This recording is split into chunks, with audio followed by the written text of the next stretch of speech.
niya ginawa sa atin to. Kapilati na sa atin ang katotohanan, Padre Zamora. Wala tayong dapat ikakatakot ngayon.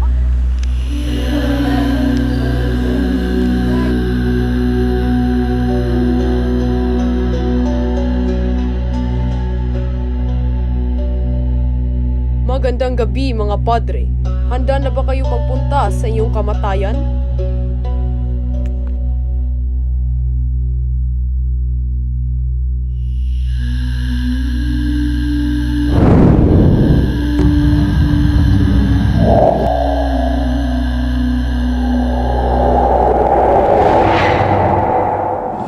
Padre Gomez, may kondisyon ba kang nais na isasama? Wala.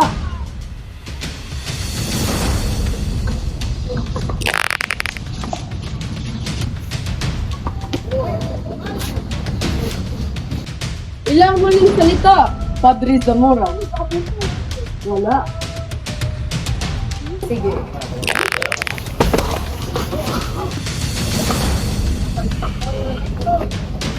Tama na! May isa ka bang huling salita para sa mga tao? Wala. Mga tao, tignan ninyo! Ito ang mangyayari sa isang traidor at erehe. Patayin nyo na! Ngayon din!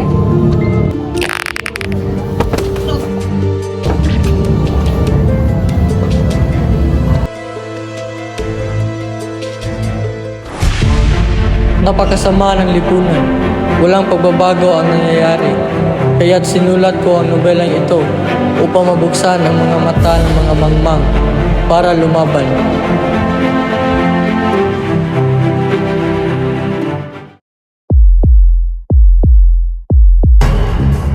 Bilis, hindi Ribara, Dre. Huli niyo silang dalawa.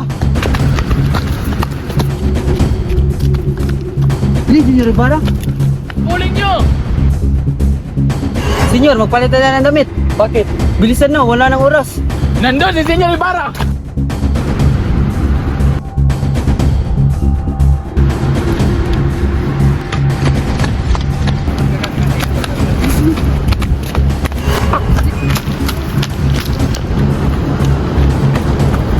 Senyor, magtago ka dito.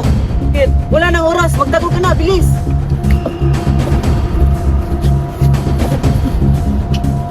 Kahit anong mangyari, huwag kang lumabas. Tama ka, Elias. Basta, magtago ka na.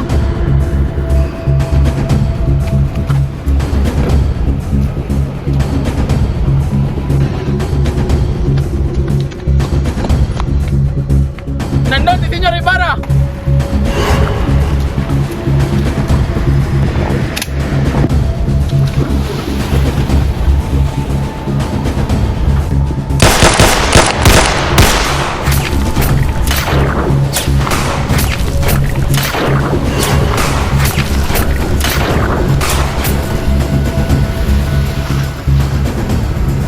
Ha!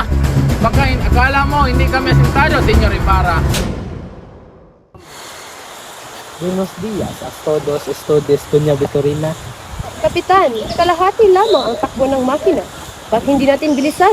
Sa ating bibilis na malalagos tayo sa mga kapalayan. Mangyari man ay walang maayos na lawa sa lupaing ito. Ang lunas ay napakadali. Ewan ko lang kung bakit walang nakaisip nito. Pagbukas ng bagong ilog na gawa sa kanal at sarhan ang dating ilog Pasig. Ngunit, Ginong Simon, saan ka kukuha sa sapat na pondo para ipabayad sa manggagawa? Hindi na kailangan dito studio pagkat ng mga bilanggo ang gagawa. Ngunit walang sapat na bilanggo. Kung gayoy, hayaan natin ang mga nayang magtrabaho, bata man o matanda. Ngunit kaguluhan lamang ang madudulot nito. Kaguluhan? Mawalang galang na kapitan. Ngunit, nalalaman niyo ko ba kung saan bandang lawa namatay ang Ginoong nagngangalang Ibarra o ang Ginoong Ibarra na pamilya? Ibarra, Crisostomo Ibarra. Siya nga ba? Ngunit, nasaan na nga ba si Crisostomo Ibarra? Ayon sa mga kawal, Nandun si Senyor Ibarra!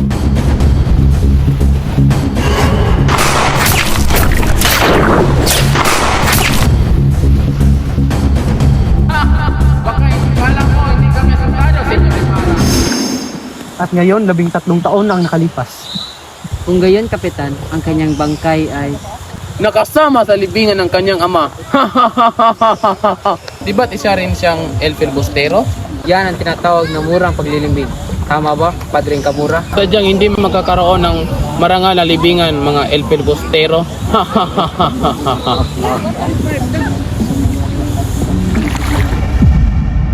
Anak, marami ka ng sumunta sa iya sa araw-araw. Talagang po ba, Tay?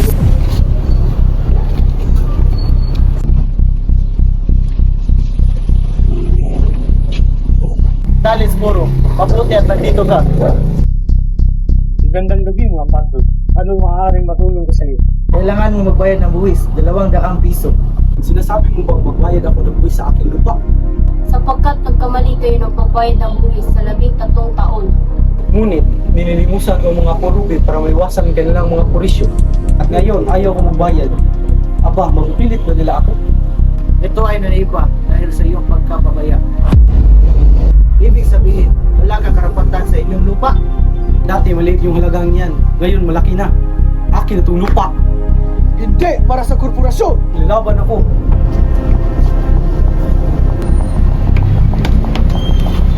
Tay! Sumay sa likod! Wag! Wag! Wag niyo siyang saktan! Tay! Tay! Huliin yung lalaki yan at gawin yung kawal.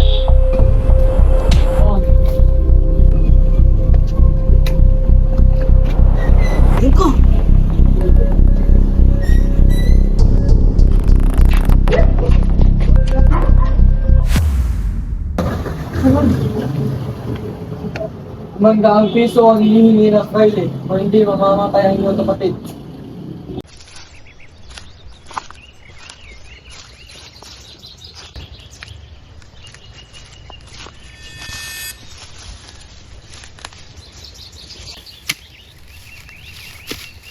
Ginoo, maaari ba kitang tulungan? Anong ginagawa mo sa gubat na ito? Kung naalala niyo po, noong 13 taong nang nakalipas, noong una pa tayo nagkakilala, kung hindi ako nagkakamali, ikaw ay nakikiramay sa akin. At sino ako sa tingin mo? Isang taong nilugay kong dakila. At isang taong nagkikilala ng lahat, maliban sa akin na patay na. At ang kamatayan ay labis kong hinamdam. Isang napakalaking lihim ang iyong nalaman. Isang lihim na pwede mong ipakahamak. Hindi mo ba naisip yun? Na sa iyong nalaman, pwede kang masawi sa aking kamay? Totoong nandito ako, 13 taon nang nakalipas, para dakilain ang aking kaibigan na inialay ang kanyang buhay upang ipaglaban ng mga Pilipino laban sa mga pangapi. Kaya ako ay nagbalik para ipagpatuloy ang kanyang nasimulan. Hindi ko lubusang maisip na ang lasong iniwan ay kakalat sa lipunan. At ang kabataan, wala nang magawa, kundi sumunod. Magpaalipin at hindi pinapakinggan. Nagkakamali ka, Ginoong Simon. Kung hindi nag-aaral ang mga kabataan, hindi tayo mapakinggan ng pamalaan. Ang wikang ito, ang tuluyang mabubuklod sa mga Pilipino. Isang pagkakamali. Kailanman hindi maging isang wikang pambansa. Aanhin natin ang wikang ito. Itatago lamang ang huwad ng wikang ito, ang pagkatao at ating mga karapatan. Mali ang iyong iniisip. At ano, mapapalad ang inyong pagkatao? Kapag ikaw ay nakapagtapos, makikita mo bang malaya ang inyong bayan? At hahayaan mo bang mabulok ang bangkay ng inyong ina at kapatid? Sa ilalim ng lupa? Pero anong gusto mong gawin ko? Isa na akong hamak na estudyante. Walang wala sa buhay. Hindi ko naman pwede hukayin na aking ina at magbintang kung sino-sino ang Kastila. At ngayon, nalalaman mo ang mga lihim na kung maibubunyag ay maaari kong ikasawi. Ngayon, ay nasa buong kamay mo ang buhay ko, Basilio. Ngayon, tayo'y nabibilang sa mga taong uhaw sa katuwiran. Tulungan mo ako may pabagsak ang pamahalaan. Pag-isipan ko na.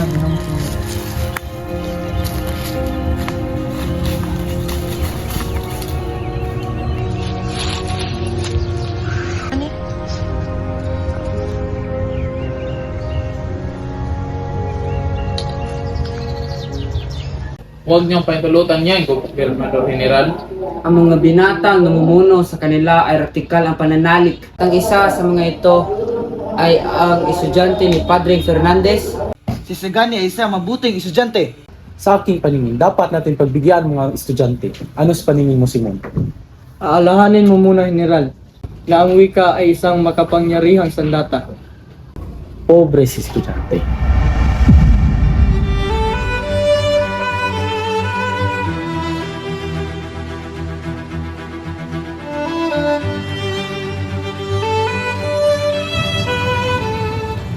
Sadyang wala na talagang modo ang mga kabataan ngayon.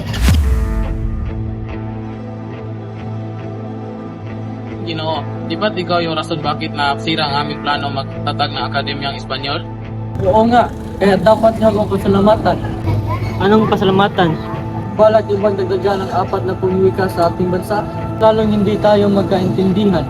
Ngunit Ginoo, sa paglaganap ng wikang Kastila, tayo ay mapalapit sa lipunan. Sa ginawa mo, maunlod yung pag-unlad ng bansang Pilipinas ng 100 taon. Malaking kamalian. Ang balak niyong gawin, patayin ang inyong katauhan, paubaya ang inyong utak sa ibang pag-iisip, lalo lang kayong magiging pilay at pipi. Anong ibig mong sabihin? Wika ay salamin ng kaluluwa. Kapag inalis yan, maaaring mamatay ang bansa. Yan ang iyong iniisip habang buhay kayong nakagapos sa kamay ng Espanya. Iyan ang inyong paniniwala, ngunit sa pamamagitan ng mga pagsasawalang buhay, hindi niyo kami mapipigilan. Buhayin namin ang aming balak, nasa amin ang panig ng batas.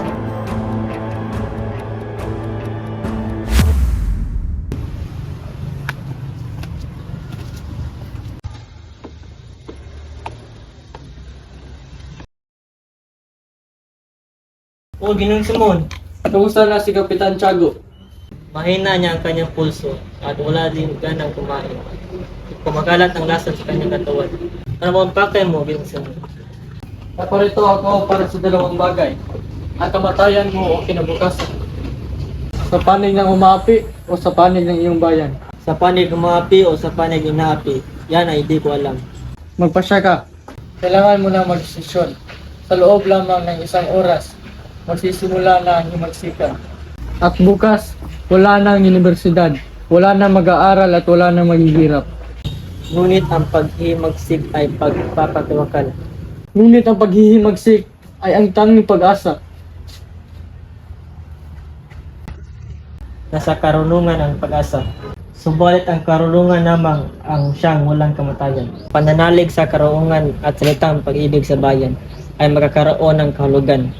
Nawawalan ka na ng prinsipyo at pansariling katauhan.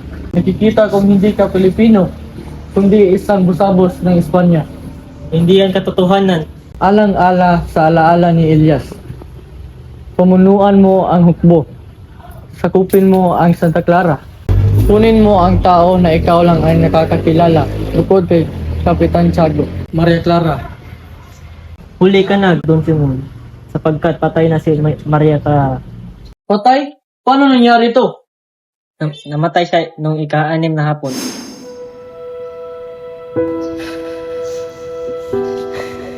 Ave Maria, gratia plena, Dominus tecum, benedictus mulieribus, et benedictus fructus ventris tui, Iesus. Santa Maria, Mater Dei, ora pro nobis peccatoribus, nobis Christi. Amen.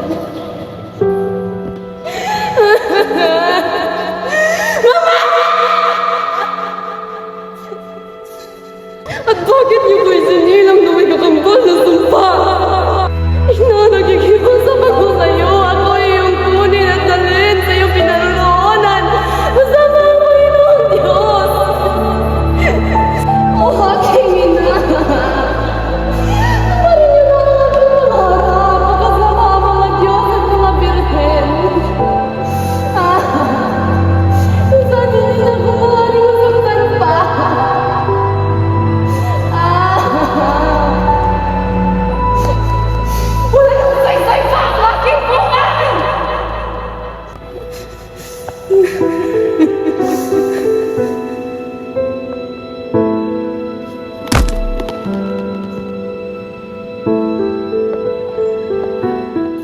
naparoon ako sa kumbento upang makabalita. Nang sinabi sa akin ng lahat, pagbalik ko, mayroong liham galing kay Padre Salve. Ay ito naman pinadala kay Kapitan Tiago. At ito rin ang dahilan kung bakit siya nagwala. Hindi pa patay si Maria Clara. Ililigtas ko siya. Ililigtas ko si Maria Clara. Ililigtas ko siya ngayon. Ginong Simon, huminahon kayo. Wala na tayong magagawa, kundi tanggapin natin ang katotohanan. Namatay siya nang hindi man lang nalaman na ako'y magbalik. Namatay siya nang hindi man lang nalaman na ako'y buhay.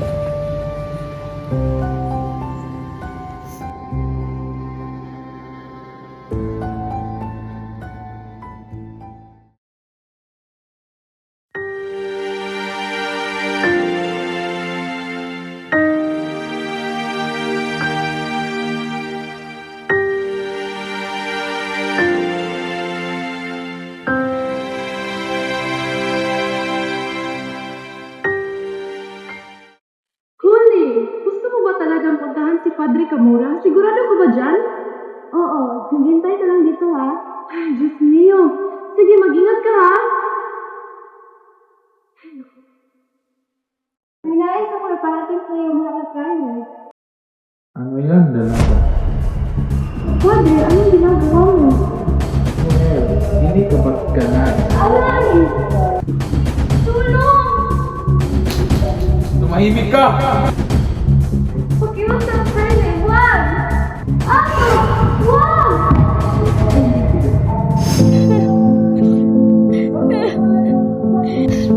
Patawad, Panginoon.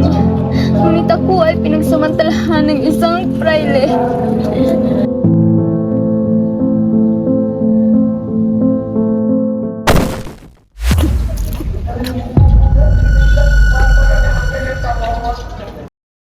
Ginong Simon! Ginong Simon! Oh, Basilio, ba't naparito ka? Naging masama akong anak at kapatid. Nakalimutan ko na sila ang aking kapatid at pinahirapan aking ina. Abay, pinarusahan ako ng Diyos. Wala akong ibang naramdaman kundi galit at ganti. Kasama na ako sa iyo, Ginong Simon.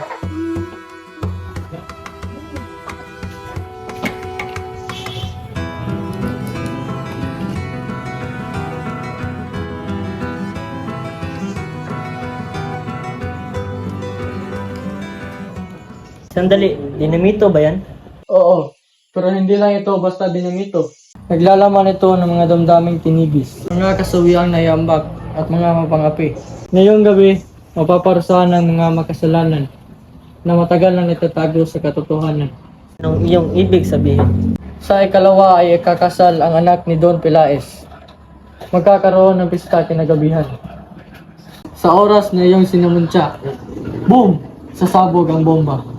Kakarinig ng pagsabog ang Pilipinas. Ano naman ang gagawin ko, Ginong Simon? Ikaw ang mamumuno sa iba. Dalhin mo sila sa bahay ni Quiroga dahil doon nakatumbak ang mga baril at pulbura. Ang pagsabog ay magiging kudyat upang sila ay magtipon-tipon at sumugod. Ang mga mistiso, Kastila, Indio at Inchik, lahat sila ay magiging sawi. Kaya mag-ingat ka, Basilio. Ingat ka rin, Ginong Simon. El del Norte, del Padre, del Espíritu Santo. Amen.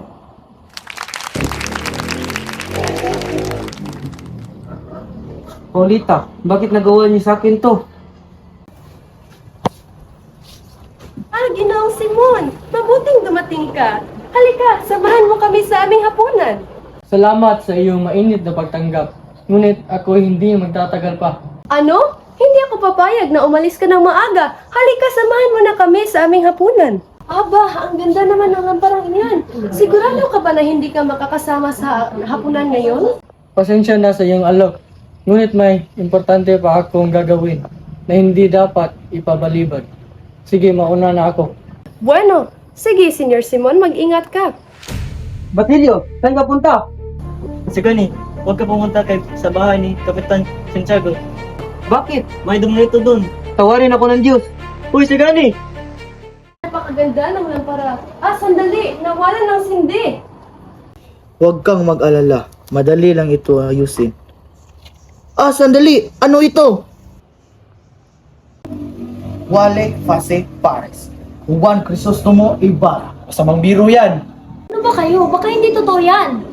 Ngunit, nanggaling ito sa isang tao na matagal ng patay. Ngunit ito ay galing ni Crisostomo Ibarra. Huwag niyong aalahan ninyan. Patuloy ang kasiyahan.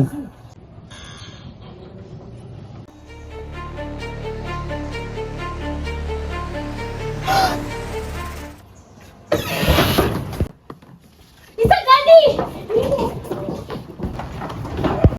Uy, magnanakaw!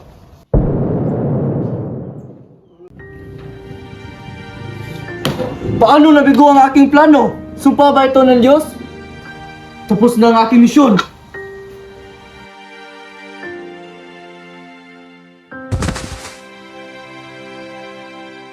Ginoong Simon, ano nangyari sa iyo? Huwag kang mag-alala, Padre. Nangyari na nangyari. Gumagabi na. Nais ko sanang isabi sa iyo ang aking lihim. Handa akong makinig. Di ba ang Diyos ang naggabay sa atin, di ba? Kung wala tayong magawa, ang Diyos ang tutulong sa atin. Padre, tulungan mo ako. Ayokong mamatay ng may kasamaan. Gusto ko sanang magumpisal sa iyo. Handa akong makinig sa iyo, Senyor Simon. Pinano ko ito lahat. Galit na galit ako. At gusto kong magiganti. Magiganti sa mga tao. Diyos ko, patawarin ka sana ng Panginoon. Anak, tandaan mo, ang buhay ay di laging masaya. Hindi ko maintindihan. Bakit ako lagi ang pinaparusahan? Hindi ka pinaparusahan. Ito ay pagsubok na iyong malagpasan. Maraming salamat, Padre. Ngayon, ako ay mamamatay.